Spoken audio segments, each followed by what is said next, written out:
Olá, muito boa tarde a você.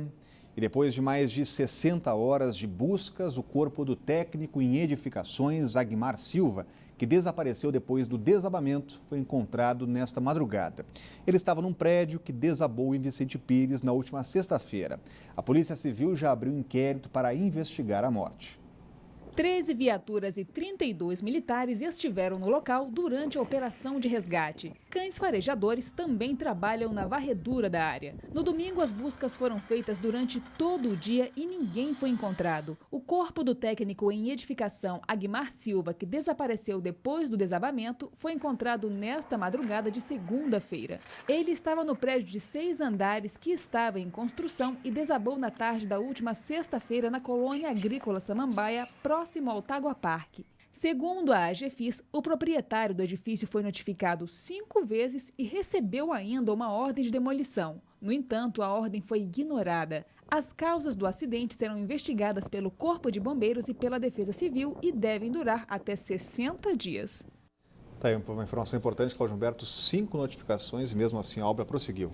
Pois é, e isso não é caso de notificação, né? Correndo riscos como havia mesmo, né? De desabamento e morte, como aconteceu, a administração de Vicente Pires tem muito o que explicar, né? É preciso que a polícia chame nas falas a fiscalização e o próprio titular da administração. É absolutamente inaceitável que numa cidade como Brasília, que no lugar, na capital da República, a tão poucos quilômetros de distância dos centros de poder, alguém possa construir um edifício inteiro e simplesmente o máximo que a administração faz é emitir notificações. Isso é uma vergonha. E mais uma segunda-feira de racionamento. As regiões sem água são Taguatinga Sul, Arniqueiras, Riacho Fundo 1, Guará 1 e 2, Sudoeste, Cruzeiro Novo, setor de indústrias gráficas e comunidade do Engenho Velho, que fica na Fercal, além do residencial Bom Sucesso e o centro de São Sebastião. E o esquema do rodízio pode ficar ainda maior, já que a CAESB deve enviar ainda hoje para a DASA um plano de ampliação do racionamento. Por enquanto, ainda não há previsão de quando essa medida será adotada, mas pode acontecer a qualquer momento. Ela deve ser adotada quando o nível do maior reservatório da capital, o do descoberto, ficar abaixo dos 5%. Com a falta de chuva e altas temperaturas, o nível de água nos 2 principais reservatórios do Distrito Federal continua baixando. A CAESB já tem permissão da DASA para aumentar o racionamento para 2 dias. A medida deve ser adotada quando o nível do maior reservatório da capital, o do descoberto, ficar abaixo dos 5%. Hoje ele amanheceu em 9,3% e o de Santa Maria em 24,3%. O novo calendário deve ser divulgado para a população, com pelo menos 3 dias de antecedência. O plano precisa ser aprovado, é preciso aí nós vamos trabalhar. O que eu posso assegurar à população que ela será devidamente avisada com antecedência. Ninguém será pego de surpresa. Mas até lá o racionamento segue com as 24 horas de torneiras sem água. Além disso, a CAESB revelou que o córrego Barrocão, que abastece a população de Braslândia, sofreu uma redução e por isso teve que fazer um rodízio emergencial durante o final de semana. A promessa é de que a água volte às torneiras hoje à noite. O racionamento, que começou em janeiro deste ano, foi uma das medidas adotadas para enfrentar a pior crise de abastecimento da história da capital. Outra foi a adoção da taxa de contingência, mas ela foi suspensa pela agência reguladora em junho. O valor, que já havia sido arrecadado, mais de 6 milhões de reais, será usado em obras para a captação do chamado volume morto. Será que teremos 2 dias de racionamento, podendo chegar até 4 dias sem água? A situação é de fato crítica, né? Tão difícil a situação no Distrito Federal que em Braslândia tem enfrentado problemas graves, porque captava-se de um riacho ali próximo a Braslândia, captavam-se 70 litros por segundo. Quando caiu para 30 litros, a CAESB entrou em pânico e teve que suspender a captação de água, para você ver como é difícil a situação. Se não chover muito, não chover torrencialmente nos próximos dias, hoje ainda, teremos o pior quadro, que é o quadro de colapso total.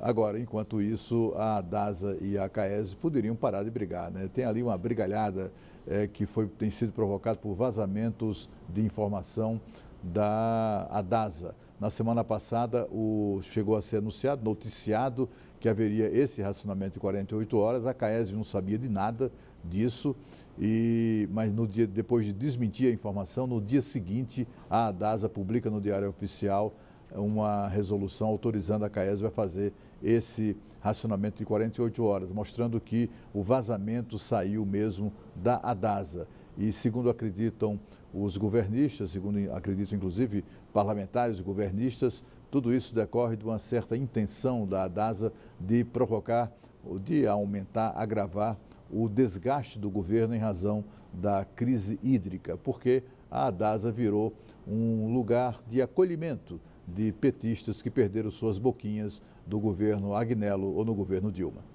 Semana decisiva na Câmara. Em votação na quarta-feira, os deputados decidem se autorizam o Supremo Tribunal Federal a analisar a denúncia contra o presidente Michel Temer e os ministros Eliseu Padilha e Moreira Franco. Temer foi denunciado pelos crimes de organização criminosa e obstrução da justiça. Os ministros por organização criminosa. Os detalhes estão chegando ao vivo aqui com a Renata Dourado. Uma semana movimentada aqui em Brasília, né, Renata? Boa tarde. Mais uma semana movimentada, todas estão sendo, né, Rodrigo? Muito boa tarde para você, boa tarde para o Cláudio. Uma ótima semana para todos que estão aí nos acompanhando. Então, amanhã está prevista a leitura desse relatório, desse parecer no plenário. É um procedimento de praxe.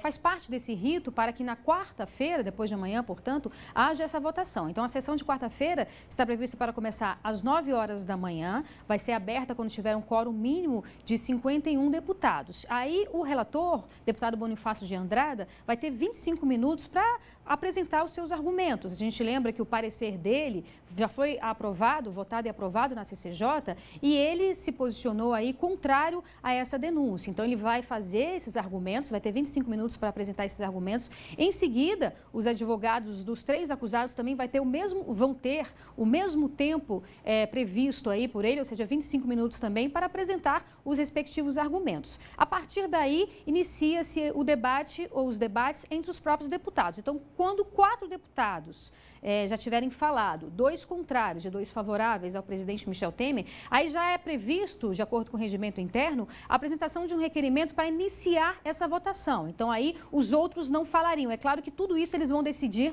na própria quarta-feira. Aí já iniciaria, de fato, a votação. Para que a votação seja também iniciada, aí tem que ter um quórum mínimo de 342 deputados. A gente lembra que é o mesmo número necessário no universo de 513 deputados para que essa denúncia seja acolhida, seja aceita pela Câmara dos Deputados, e apenas se isso acontecer é que ela segue para o Supremo Tribunal Federal para análise dos ministros do Supremo. Mas como a gente vem dizendo aqui, a tendência é de fato que aconteça a mesma coisa que aconteceu com a primeira denúncia do presidente Michel Temer, ou seja, que ela seja arquivada. Mas é claro que em política a gente tem que esperar as coisas acontecerem, mas a gente fala isso porque dificilmente a oposição não tem, na verdade, esse número de 342 deputados, né? Então, é a tendência, o que realmente deve acontecer, e a partir daí, o presidente Michel Temer focar mais, junto com sua base, na aprovação de medidas consideradas importantes, como a reforma da Previdência, a reforma tributária, e aí olho no futuro, olho realmente nessas votações consideradas importantes. Mas nós vamos, obviamente, ficar aqui acompanhando todo o desenrolar dessa segunda denúncia aí, dessa análise da votação da segunda denúncia contra o presidente Michel Temer. Rodrigo. Obrigado, Renata. Continua acompanhando essa semana decisiva, e a seguir foram enterrados os corpos dos 2 estudantes mortos a tiros em escola de Goiânia. O Band Cidade volta já.